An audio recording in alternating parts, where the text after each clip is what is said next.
welcome to the new apartment. Today we're going to be talking about books. I will be filming an apartment tour video that will be coming soon, don't worry. I'm going to take a week off next week because we're going on a little trip. So sorry, no new video next week. But in the meantime, you have this lovely video, and then after that there will be an apartment tour. So have fun. So yeah, let's just get into it. Let's talk about the books that I read in March and my April TBR.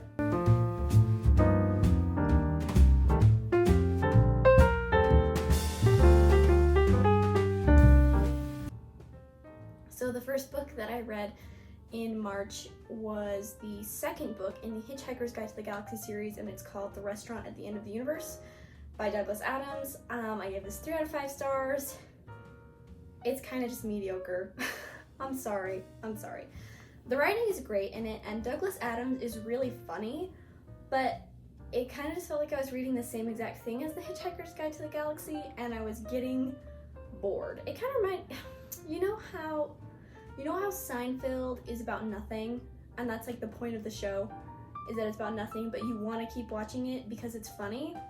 It's kind of like that, but it wasn't quite there for me to want to keep reading the series. And so I finished this one and I started reading the third one, which is called Life the Universe and Everything. And I just didn't want to finish it. Like, I was avoiding sitting down to read because I was like, I just don't really care anymore what happens to these characters. I don't care if they find like what they're looking for.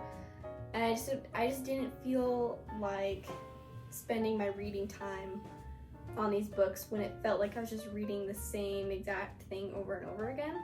They're definitely not bad books. Like, they're really well written and they are funny. So, and if you have the time to read them, or if you really like them, then yeah, definitely do it. Read the whole series. Obviously I can't speak to the other books in the series. I think there's 5. But yeah, totally read them, you know, if you have the time and if that's something that you enjoy. But for me, I just wanted to spend my time on something else. And so, yeah, I'm not going to be reading the rest of the series as of now. I don't know, maybe in the future I'll pick it up if I'm bored. But that was The Restaurant at the End of the Universe by Douglas Adams. The second and last book that I read in the month of March was Atomic Habits by James Clear. I gave this 5 out of 5 stars. I really loved this book. James Clear does a really good job of explaining the science behind habits and how they work with our brain and how they develop and things like that. But he also gives like very practical and very realistic advice. So, you know, the whole concept of the atomic habits is small. You know, doing small changes every day and slowly building it up to be a new routine or a new lifestyle, instead of trying to make this huge change that's going to take you forever and that, you know, you won't be able to stick to because it's too much changing. So that's kind of the idea. And he lays out these four concepts to help you do this, and they are: make it obvious, make it attractive, make it easy, and make it satisfying. And so he kind of, there's a section for each of those in the book, and he kind of goes through and he gives you some more hands-on advice of here's how to do this for what you're trying to achieve. And he also has quite a few charts and things like that you can actually like go to his website and download them and fill them out for like what you want to do. So I really like that because I just thought that's how handy, you know. Let's see, what else did I want to talk about this? Oh, so I don't know, nonfiction can be boring sometimes. It's true, I know. But I think that James Clear does a really great job of keeping it entertaining and keeping it more narrative and less like you're reading a textbook.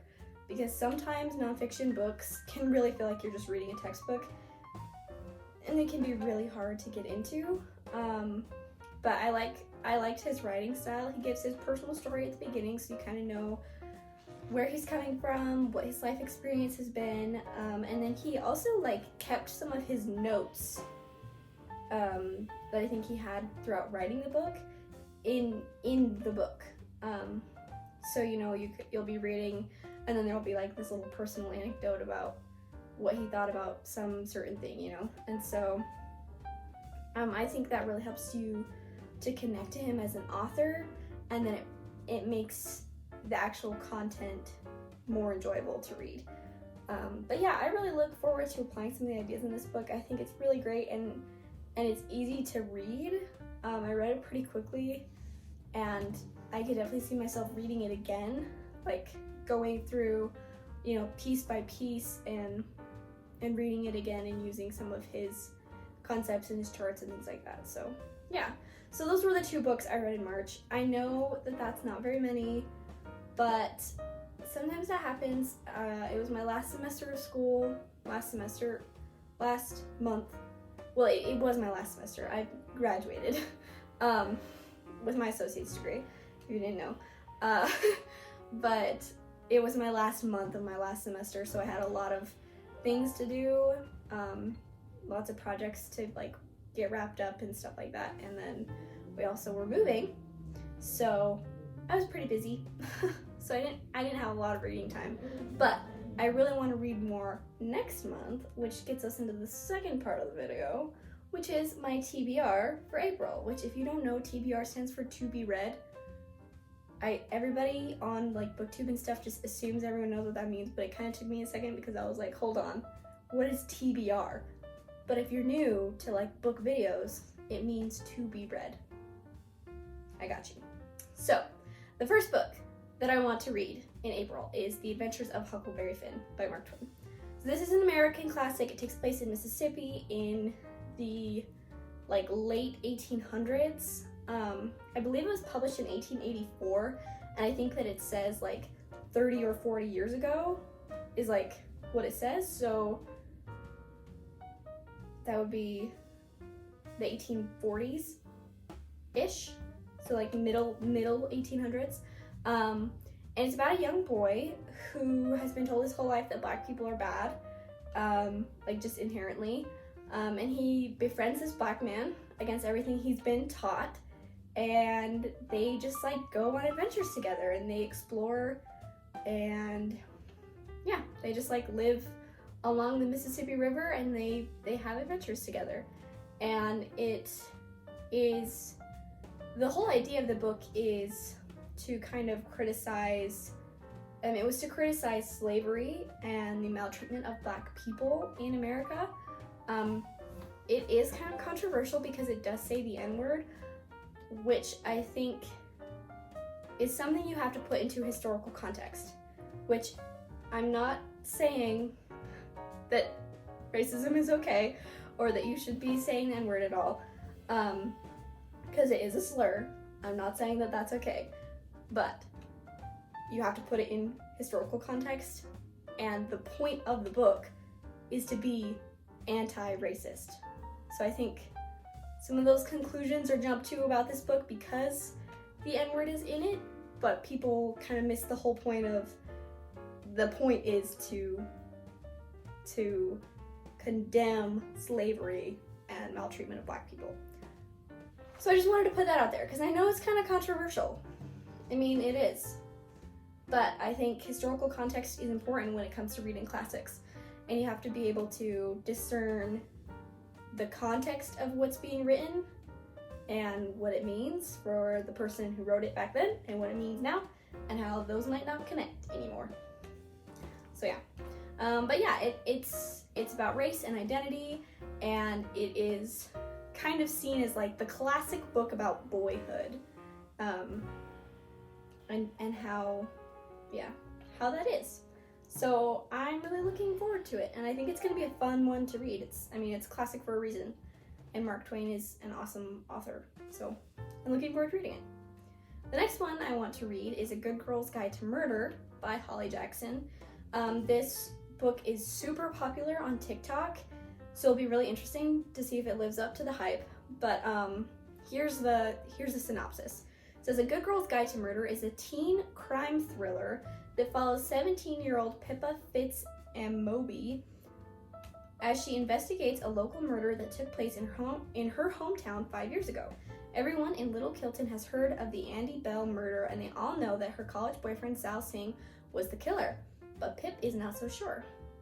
There are just too many loose threads and not enough evidence. The more she researches the case for her final year project, the more she's convinced that Sal wasn't guilty after all. But if Sal didn't do it, who did? So it's kind of like a murder mystery thriller. It's YA, so I'm hoping it won't be too graphic or anything. Because I really like murder mysteries and I enjoy true crime, but I don't like reading things that are super graphic because they give me nightmares. So yeah. It'll be interesting to see if this one lives up to the hype. You'll have to stay tuned for April's reading wrap-up to see if it did. And then the last book that is officially on my list, we'll see if it will depend how much time I have. If I finish all of these, I'll read more, but this is just the list that I have right now. And the last one is Don Quixote by Cervantes. And this is a classic. It's written in the early 1600s. I'm talking like 1605, okay? So it's old. It's an old book. But my husband and my mother-in-law both really like this book, and I've never read it, so I'm looking forward to reading it and being able to talk about it with them. And actually, my mother-in-law bought it for us as a gift for our anniversary or Christmas. I think it was for our anniversary. And so I'm looking forward to reading it so that I can talk to her about it and my husband about it. So basically, the summary of this is that it revolves around the adventures of a member of the lowest nobility from La Mancha, and he reads so many chivalric romances that he either loses or pretends to have lost his mind in order to become a knight-errant, to revive chivalry and serve his nation under the name of Don Quixote de la Mancha. He recruits a simple farmer as his squire, who often employs a unique earthy wit in dealing with Don Quixote's rhetorical monologues on knighthood, already considered old-fashioned at the time, and representing the most vivid realism in contrast to his master's idealism. The first part of the book, Don Quixote does not see the world for what it is and prefers to imagine that he is living out a knightly story. So yeah, it sounds so fun, and I've heard this book is hilarious, especially like for being written in the 1600s. I feel like sometimes it's hard to like get into the humor of really old books, but I've heard it's just really funny, like that it's like a laugh out loud book. Yeah, so that's all the books on my list. Again, if I have time, I'll read more, but I'm just gonna set my goal at 3 to be realistic, because life is busy, you guys. It's busy, but now I'm not in school anymore, so I can do less school reading and more fun reading, which is exciting. So yeah, I hope that you enjoyed this video. Let me know what you read in March, if you liked the books that you read, if they were hits or if they were misses, and what you plan on reading in April. And I will see you next time. Bye!